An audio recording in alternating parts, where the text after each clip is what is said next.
ട്രിപ്പിളും ശാന്തി.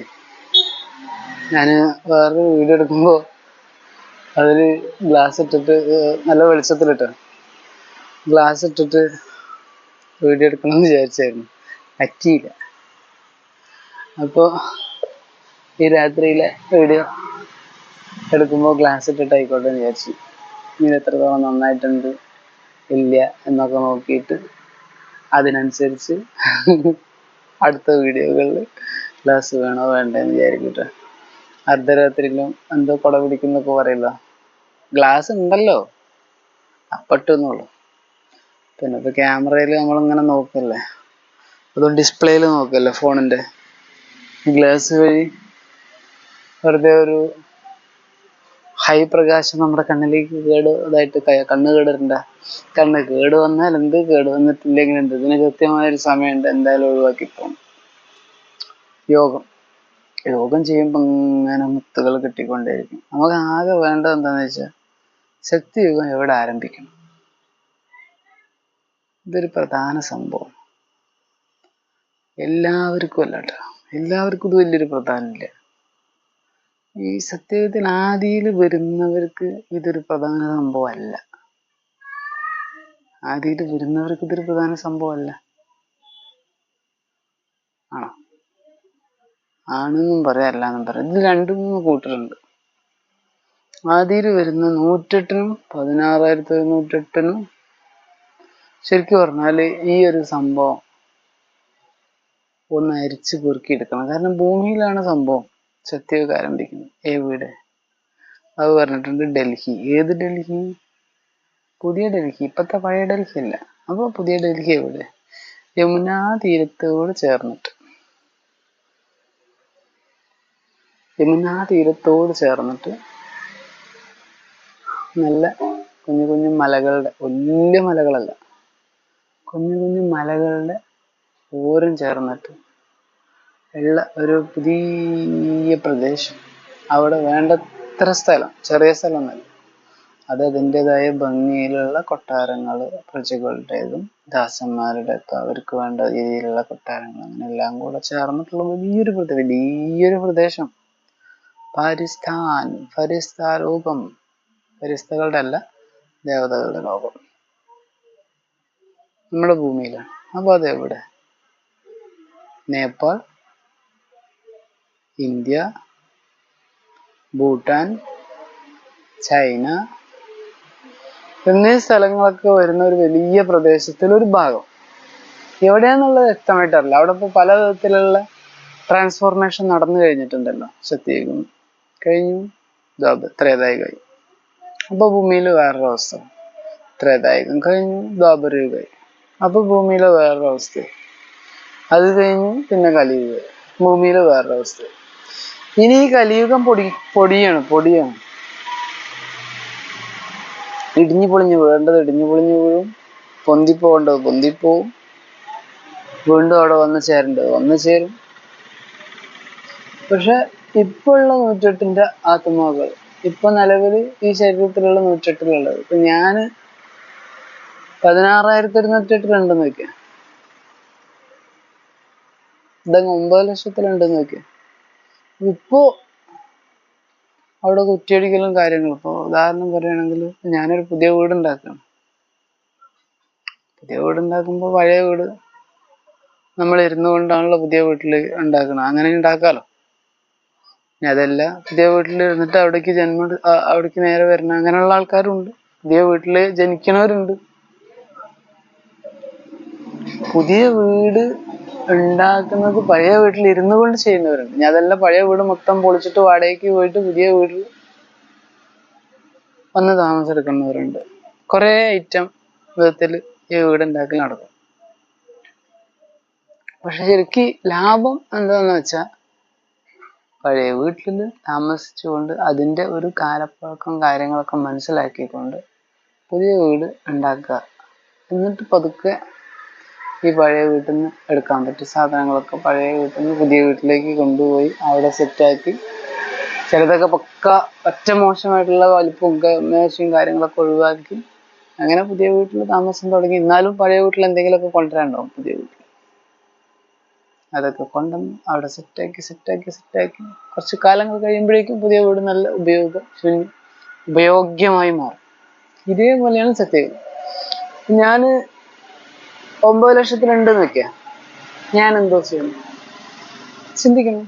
മറ്റൊന്നും വേണ്ട, ചിന്തിക്കണം. 16,108 ഞാൻ ഉണ്ടെന്ന് വെക്കുക. ഇതൊക്കെ വെറും അസംഷൻസ് മാത്രമാട്ട. ഒരു പക്ഷെ ഉണ്ടാവാം, ഒരു പക്ഷെ ഉണ്ടാവാതിരിക്കും. ഇപ്പൊ ഇത് കേൾക്കുന്നവരും കാണുന്നവരും ഉണ്ടെന്ന് വെക്കുക, എന്തോ ചെയ്യും? ചിന്തിക്കണം. അതായത് എൻ്റെ പുതിയ സത്യയുഗം, അവിടെ ബാബ വരുന്നില്ല. പക്ഷെ ബാബയാണ് നമ്മളെ അവിടേക്ക് സെലക്ട് ചെയ്തിട്ടുള്ളത്. കൽപ്പകൽപ്പം സെലക്ട് ചെയ്ത് ആ സത്യയുഗത്തിലേക്ക് പോകാൻ പ്രാപ്തരായവർ ചിന്തിക്കണം. എനിക്ക് സത്യയുഗം തുടങ്ങുന്ന സമയത്തിന്റെ കുറച്ച് മുന്നൊക്കെയാണ് ബർത്ത് എന്ന് വെക്കുക. പക്ഷെ എനിക്ക് അതുവരെയും അവിടേക്ക് വേണ്ട കാര്യങ്ങൾ ചെയ്യണം. എന്നാൽ തന്നെ ആ സത്യയുഗം ആരംഭിക്കുന്നതിന്റെ ഒരു 5 വർഷം മുന്നോ, അല്ലെങ്കിൽ 10 വർഷം മുന്നോ, അതല്ലെങ്കിൽ ഒരു 16 വർഷം മുന്നോ ആയിട്ട് അവിടെ ബർത്ത് എടുക്കുന്നതിന് എടുത്ത് വളരെ സിമ്പിളായിട്ട് കാര്യങ്ങൾ വളരെ സ്മൂത്തായിട്ട് കാര്യങ്ങൾ അവിടുത്തെ ഭരണത്തിന് വേണ്ട, അവിടുത്തെ സേവനത്തിന് വേണ്ട കാര്യങ്ങൾ ചെയ്യാൻ പ്രാപ്തനാവുകയുള്ളൂ. അല്ലാതെ ഇവിടെ യോഗം ചെയ്ത് വിഷടിച്ച് ഫുഡും കഴിച്ച് ശരീരം കേടുവരുത്തി മനസ്സും കേടുവരുത്തി, എന്നാൽ യോഗം ചെയ്യുന്നുണ്ട്, വെള്ളം ഇട്ടിട്ടുണ്ട്, ബാഡ്ജ് കുത്തിയിട്ടുണ്ട്, ഇതൊക്കെ വെച്ച് നടന്നാലും അവിടേക്ക് സെലക്ട് ആവൂല എന്ന് പറഞ്ഞാൽ പോവാൻ പറ്റും. പരന്താമത്തിലേക്ക് ബാബ വധുവരന്മാരെല്ലാവരും കല്യാണ ടീമിനെ മൊത്തം കൊണ്ടുപോകുമ്പോൾ പോയിട്ട് ഈ ഒന്നില് വരുമ്പോൾ അത് ചിലപ്പോൾ ചെറിയ കുട്ടിയായിട്ടുള്ള ശരീരത്തിലാവാം, അതല്ലെങ്കിൽ കുറച്ച് പ്രായമുള്ള, അതായത് ഇതാരംഭിക്കുന്ന സമയത്ത് രാജധാനി ആരംഭിക്കുമ്പോൾ അവിടെ കൊട്ടാരത്തിൽ ഇരിക്കുന്ന അതിലായിരിക്കാം. അതിൽ തന്നെ കുറേ കാറ്റഗറി ഉണ്ടാവുമല്ലോ. രാജധാനിയിൽ നിന്ന് ആലോചിച്ച് നോക്കണം. രാജധാനിയിൽ കൃഷ്ണൻ രാധ ഗംഭീരമായ ആ ഒരു പട്ടാഭിഷേകം നടക്കുന്ന സമയം 1-1-1 അതിന്റെ ആ ദിവസത്തില്, തലേ ദിവസത്തില് വലിയ ഉത്സവമാണ്. തലേ ദിവസത്തില് ഡാൻസ്, പാട്ട്, കൂത്ത്, കാര്യങ്ങള്, അങ്ങനെ ഇത് അതിന്റെ തലേ ദിവസം തന്നെ മഹാവിനാശം. തലേ ദിവസമല്ല, വിനാശ ഭാഗം കഴിഞ്ഞിട്ടുണ്ടാവും.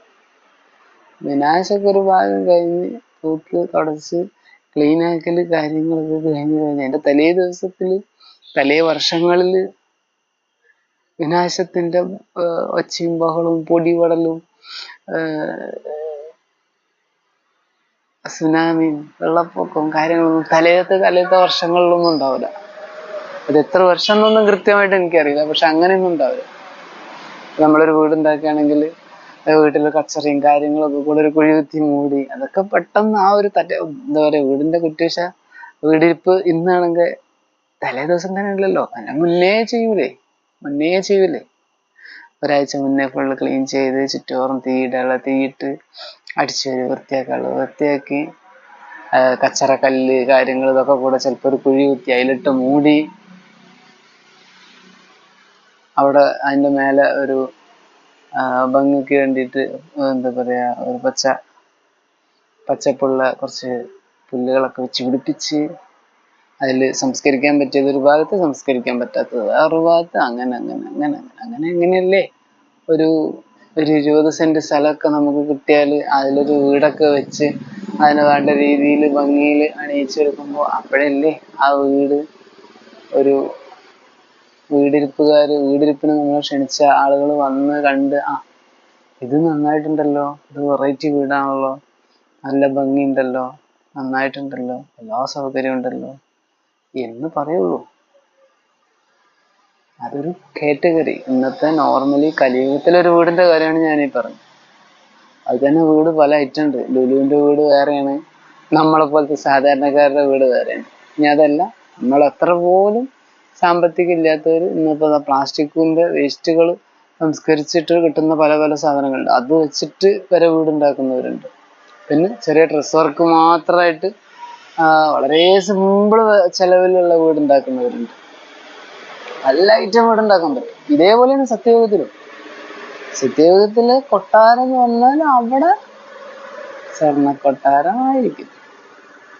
വീടുകൾ മുഴുവൻ സ്വർണത്തിന്റെ ഒന്നും ബാബു പറഞ്ഞിട്ടില്ല. പക്ഷെ അവിടെ സ്വർണത്തിന് വില ഇല്ല. രത്നം കൊട്ടാരത്തിലാണ് ഈ രത്നവും സ്വർണവും കാര്യങ്ങളും എല്ലാ കാര്യങ്ങളും അവിടെ എന്താ പറയാ, അതിനത്രയും ഒരു വലിയൊരു വില ഉണ്ടാവില്ല എന്ന് ബാബു പറഞ്ഞത് എന്താ വെച്ചാൽ വില തന്നെയാണ് അവിടെ. പക്ഷെ അവിടെ അത് അത്രയും സുലഭമായിരിക്കും.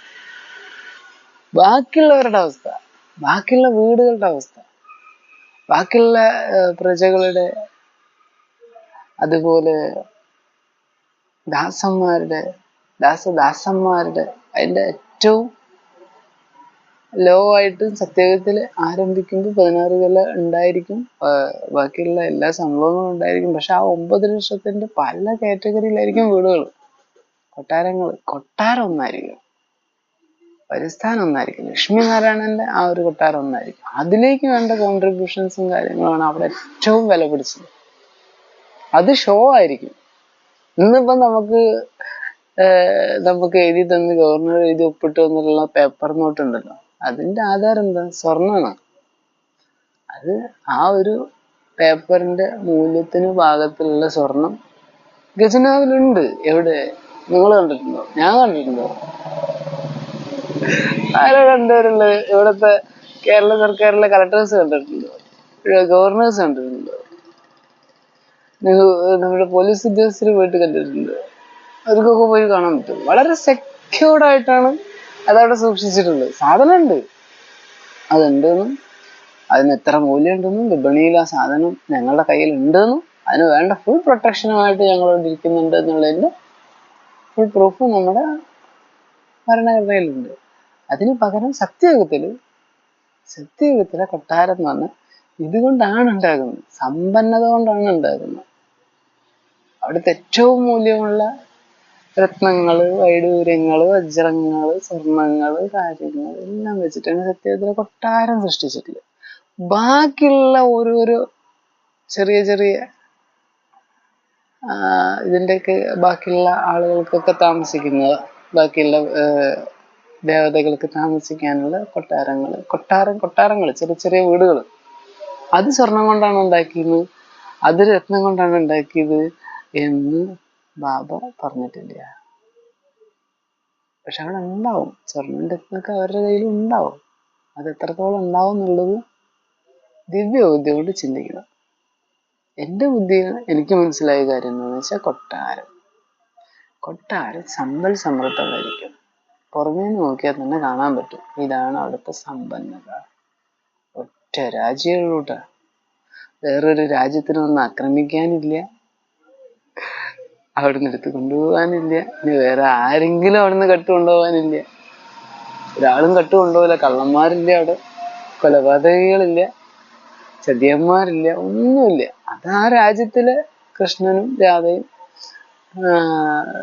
ലക്ഷ്മി നാരായണനായി അണിഞ്ഞ് ഒരുങ്ങി ഒന്നില് രാജ്യം ഭരിക്കാൻ വേണ്ടിയിട്ട് ഉണ്ടാക്കിയ കൊട്ടാരം.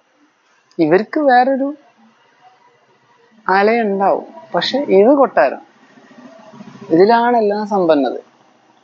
എല്ലാ കാര്യങ്ങളുള്ളത് ഈ ഒരു പരിസ്ഥാനം. ബാക്കി പല സ്ഥലങ്ങളിലും വേറിട്ട രീതിയിൽ ഉണ്ടായിരിക്കും എന്നാണ് ഇപ്പോ എൻ്റെ ദിവ്യ ബുദ്ധിയിൽ തെളിഞ്ഞിട്ടുള്ള കാര്യം. ഇത് കൃത്യമാണെന്നൊന്നും ഞാൻ പറയുന്നില്ല ചേട്ടാ, ഏകദേശം നമുക്കൊരു ഇതിങ്ങനെ കാണുന്നുണ്ടല്ലോ, ഇതൊക്കെ ഇങ്ങനെ കാണലാണ്. ശരിക്കും പറഞ്ഞു കഴിഞ്ഞാൽ യോഗം ചെയ്യുമ്പോൾ ഓരോന്നോരോന്ന് കാണും. അതാത് സമയത്ത് ഞാൻ ഇങ്ങനെ റെക്കോർഡ് ചെയ്ത് വെക്കുന്നത്, അത് പിന്നീട് പോസ്റ്റ് ചെയ്യുന്നതാണ്. ആ ഒന്നില് അവിടെ കൊട്ടാരം, സമ്പന്നത ഒക്കെ ഉണ്ടാവും. പിന്നെ ബാക്കിയുള്ള ദേവത രൂപങ്ങൾക്ക് ആർക്കെങ്കിലും എന്തെങ്കിലും കുറവ് അവിടെ ഉണ്ടാവില്ല. പിന്നാണെങ്കിൽ ഇപ്പൊ ഞാനിങ്ങനെ ട്രെയിനിൽ പോവുക,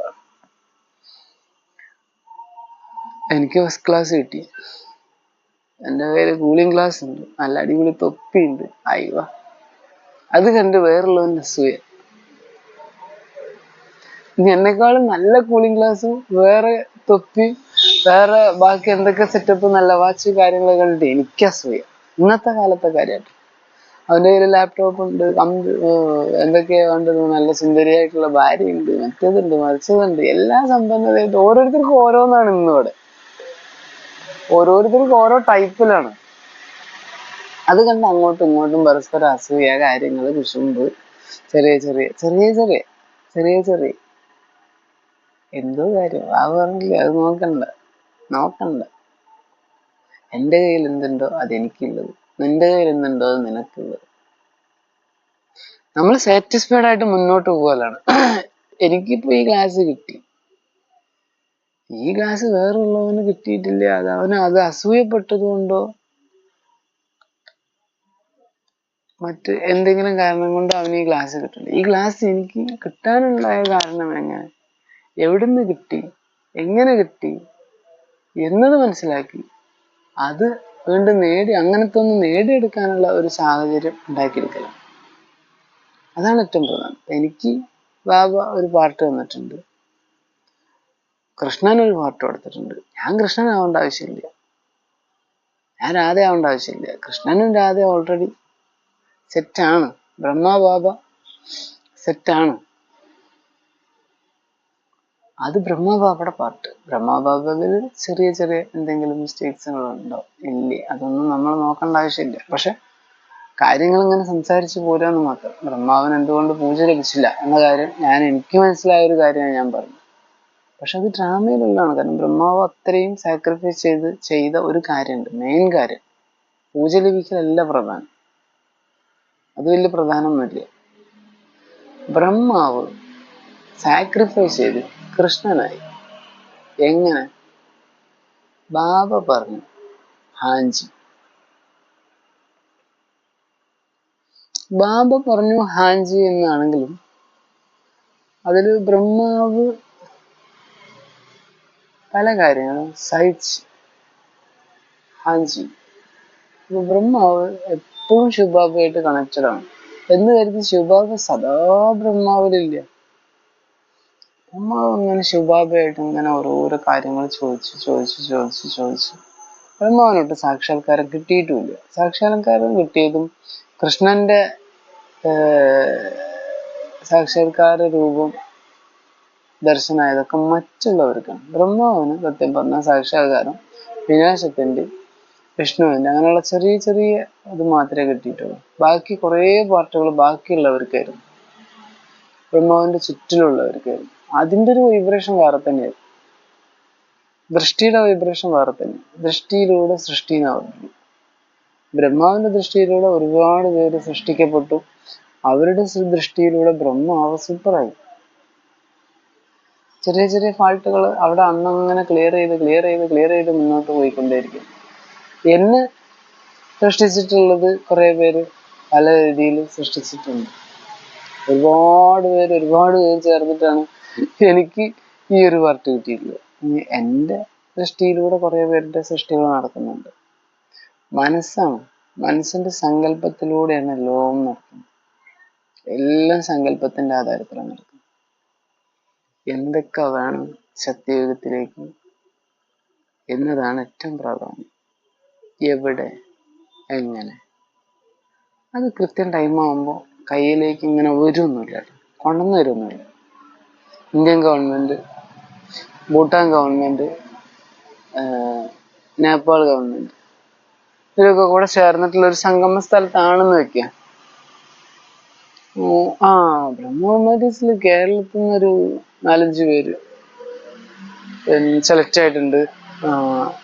4-5 ഒന്നല്ല കേട്ടോ, ഒരു 10 പേര്. 9 ലക്ഷം വേണ്ടേ? അപ്പൊ നമ്മളെ ഇന്ത്യയില് വിദേശത്ത് വരുന്നൊക്കെ കൂടെ ആയിട്ടുള്ള 9 ലക്ഷം പേര് ഒക്കെ കൂടെ എല്ലാരും ഒന്ന് വരണം, നമുക്കിങ്ങനെ സത്യയോഗം ആരംഭിക്കണം. അപ്പൊ അതായത് ഗവൺമെന്റിലുള്ള ആളുകളൊക്കെ കൂടെ ഒരുമിച്ച് ചേർന്ന് നമുക്ക് സത്യയോഗം ആരംഭിക്കണം. സത്യയോഗം ആരംഭിക്കാൻ വേണ്ടിയിട്ട് ശിവബാബയുടെ ഒരു സാക്ഷാത്കാരം ഉണ്ടായിരുന്നു. അപ്പൊ അത് നിങ്ങൾക്ക് വിട്ടുവന്ന്, ഇനി മുതൽ നിങ്ങളിതാണ് ഇത്. അപ്പൊ ഇവിടെ ഇനി മുതൽ നിങ്ങൾ നല്ല സുന്ദരമാക്കിക്കോളൂ നിങ്ങളുടെ യോഗ കൃഷി, യോഗ ജീവിതം, നിങ്ങളുടെ യോഗ രീതിയിലുള്ള കൊട്ടാരങ്ങൾ, അവിടുത്തെ പ്രണയം, യോഗിക്ക് പ്രണയം, ഒരിക്കലും നശിക്കാത്ത പ്രണയം. നിങ്ങൾ തുടങ്ങിക്കോളൂ എന്ന് പറഞ്ഞിട്ട് Indian government, Bhutan government, Nepal government വന്നിട്ട് ഓരോരുത്തർക്കും കത്തയച്ച് വിളിച്ച് അവിടെ കൊണ്ടുവന്ന് ഇരുത്തൊന്നുമില്ല. അതാണ് മനസ്സിലാക്കേണ്ടത്. പറ്റ ദരിദ്രരാണ്. പറ്റ ദരിദ്രരാണ് ഇപ്പോ ഈ സമയത്ത് ലക്ഷ്മി നാരായണന്റെ രാജ്യത്തിൽ ഉണ്ടായിരുന്ന 9 ലക്ഷത്തിലുള്ളവർ. തീർന്നു എല്ലാം തീർന്നു. പറ്റ ദരിദ്രരാണെങ്കിലും പലരും ഇപ്പൊ സമ്പന്നതയിലേക്ക് എത്തി. ചിലര് ഇനി എന്തൊക്കെയോ കർമ്മം ചെയ്യേണ്ട, കർമ്മം ചെയ്യുന്ന സമയത്ത് അവരിലേക്ക് സമ്പന്നത എത്തും. രത്നങ്ങളൊക്കെ കിടന്നിങ്ങനെ മേലെ കിടന്നിങ്ങനെ ഓടിക്കളിക്കും. എപ്പോ വേണമെങ്കിലും കൈ വെള്ളയിൽ വീഴും വില പിടിച്ച രത്നങ്ങൾ.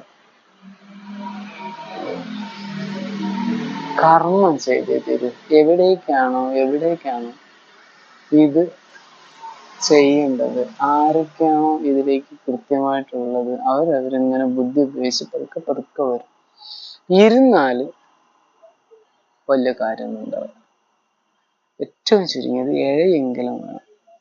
ഈ സത്യയുഗത്തിന്റെ കാര്യത്തിലേക്ക് വേണ്ടി എനിക്ക് എന്ത് ചെയ്യാൻ കഴിയും, അതിലേക്ക് വേണ്ടി. അതാണ് പറഞ്ഞത്. പറക്കുകയാണെങ്കിൽ നന്നായി പറക്കുക, ഓടുകയാണെങ്കിൽ ഓടുക, അതെല്ലാം നടക്കുകയാണെങ്കിൽ നടക്കുക, എഴുതുകയാണെങ്കിൽ എഴുതുക. പക്ഷെ അപ്പോഴും കർമ്മം ചെയ്തുകൊണ്ടേ മുന്നോട്ട് പോകണം. ഏതിലേക്ക് വേണ്ടി?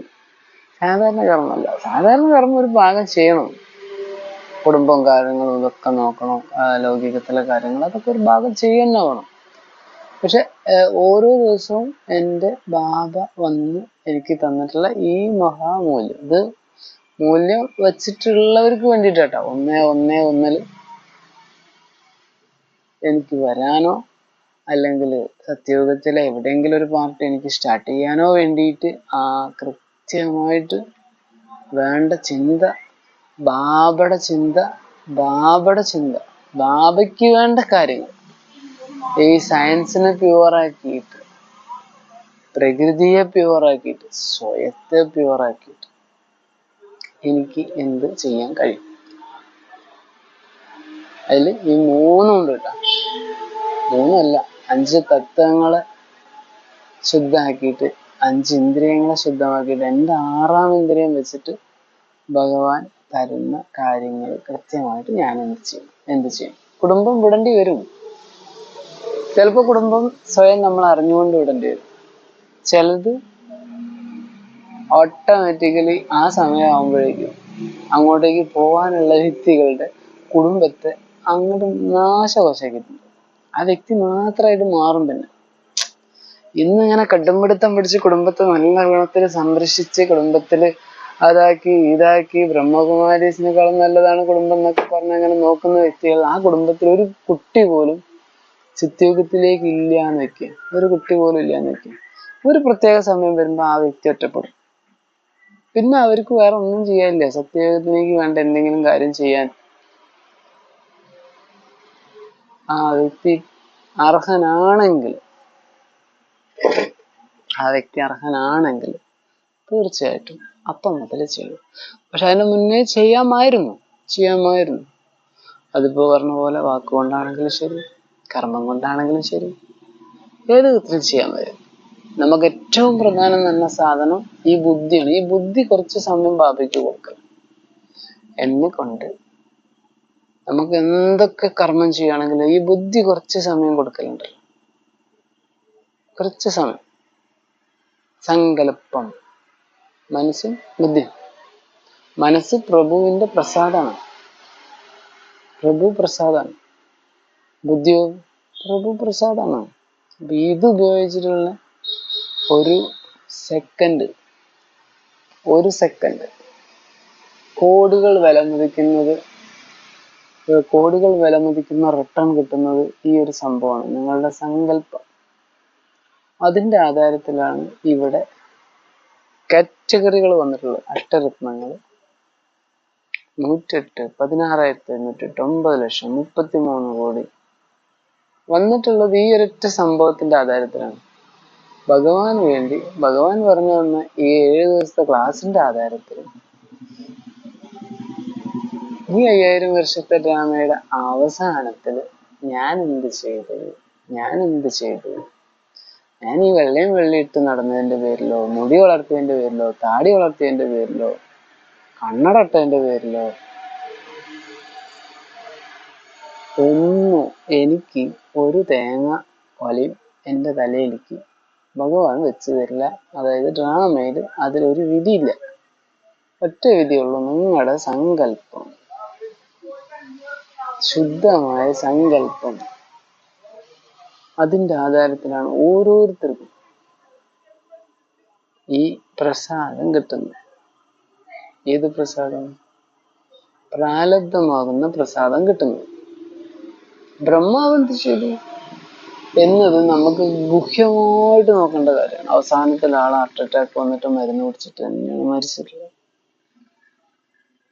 അദ്ദേഹത്തിന് ഒരുപാട് പ്രയാസങ്ങൾ നേരിടേണ്ടി വന്നിട്ടുണ്ട്.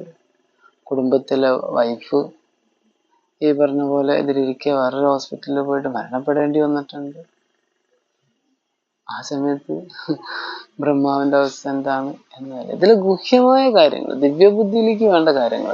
മമ്മയുടെ കാര്യം നോക്കുകയാണെങ്കിൽ കുടുംബത്തിൽ നിന്ന് ഉപേക്ഷിച്ച് വന്ന് സറണ്ടറായി അങ്ങനെ കർമ്മം ചെയ്യുക, കോടതി കയറേണ്ടി വന്നിട്ടുണ്ട്. ബാക്കി എന്തൊക്കെ പ്രതിസന്ധികളുണ്ടോ അതൊക്കെ ചെയ്യേണ്ടി വന്നിട്ടുണ്ട്. നന്നായിട്ട് ബാബയെ ഓർമ്മിച്ച് ബാബയുടെ യോഗത്തിന്റെ അവസ്ഥയിൽ മമ്മ പാസ്സായി, ബ്രഹ്മാവ് പാസ്സായി, അഷ്ടരത്നങ്ങൾ പാസ്സായി കാണിക്കുന്നത് വേറെ ഒരു കാര്യമില്ല. കണ്ട ലാസ്റ്റസ് ഓഫ് ഫാസ്റ്റസ് ഓഫ് ഫസ്റ്റ്. ഇപ്പോഴും ആർക്കും എപ്പോ വേണമെങ്കിലും കേറി വരാം.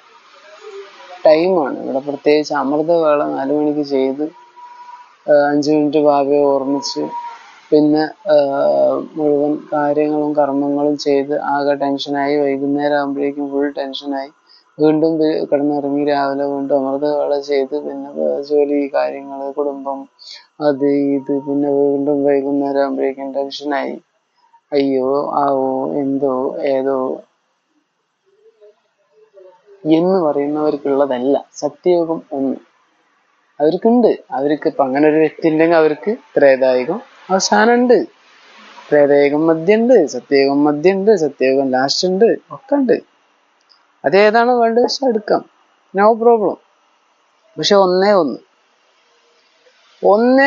എന്ന് പറയുമ്പോൾ അത് കഠിനമായ രീതിയിൽ മനസ്സും ബുദ്ധിയും ഭഗവാന് കൊടുക്കുന്നവർക്ക് തന്നുള്ളതാണ്. അതാണ് കോടിയിലും ചിലരിലും ചിലർ. ഈ കോടിയിലും ചിലർ എന്ന് പറയുമ്പോൾ അതൊരു ഭയങ്കര സംഭവം. ഒരാൾക്കും കാണിച്ചു കൊടുക്കാൻ പറ്റില്ല ഞാനാണ് ആ കോടിയിൽ ഒരാൾ എന്നുള്ളത്. ഒരാൾക്കും കാണിച്ചു കൊടുക്കാൻ പറ്റില്ല. പക്ഷെ ആ ലാസ്റ്റ് വെച്ചിട്ട് ഷോ ആവും. ഇതേണ്ടേ ആ പോയില്ല, ആ ബ്രഹ്മാവാണ് കൃഷ്ണനായി വരുന്നത്. കണ്ടോ, അത് അവസാനമല്ല ഷോ ആയത്, ആദ്യം ഷോ ആയി. ആരെങ്കിലും അംഗീകരിച്ചോ? അന്ന് എത്ര കോടി ജനങ്ങൾ വേറെ ഉണ്ട്, ആരെങ്കിലും അംഗീകരിച്ചോ? എത്ര? അവസാന സമയത്ത് ബ്രഹ്മകുമാരീസിൽ എത്ര പേരുണ്ടായിരുന്നു? ഇന്നിപ്പോ എത്രയാണ് അവസ്ഥ? കണ്ടോ, ഇന്നിപ്പോ ബ്രഹ്മാവ് വന്നു എന്ന് പറഞ്ഞാൽ എത്ര പേര് പോയി കാണാൻ നോക്കും? ബ്രഹ്മാവിന് വരുമോ? ഇനി അടുത്ത കൽപ്പം. ആ രീതിയിൽ അന്ന് എല്ലാവരും ബാക്കിയുള്ളവരൊക്കെ ഉണ്ടായിരുന്നു.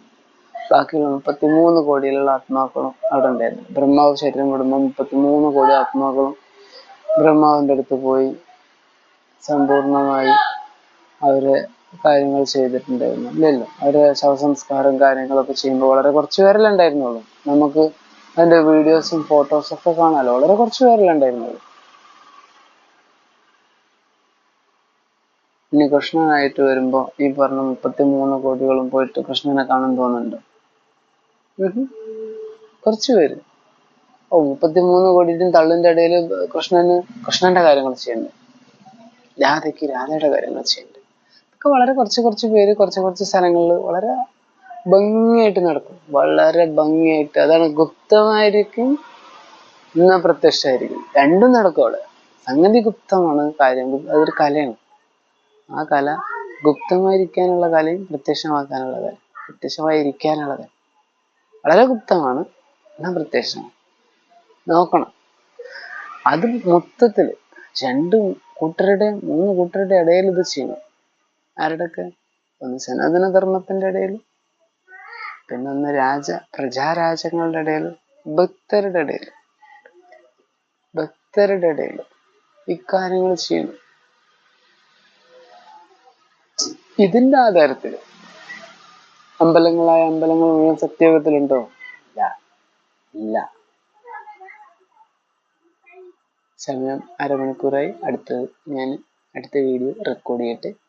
എന്നിട്ട് സമയത്തിനനുസരിച്ച് ഇങ്ങനെ പോസ്റ്റ് ചെയ്യും. പക്ഷെ യോഗം ചെയ്തിട്ട് ഇങ്ങനെ ഈ ആസ്ട്രൽ ബോഡിയിൽ ഈ സാധനം നിൽക്കുമ്പോൾ അത് കുറച്ച് സമയത്തിനാണ് ഉണ്ടാവുക.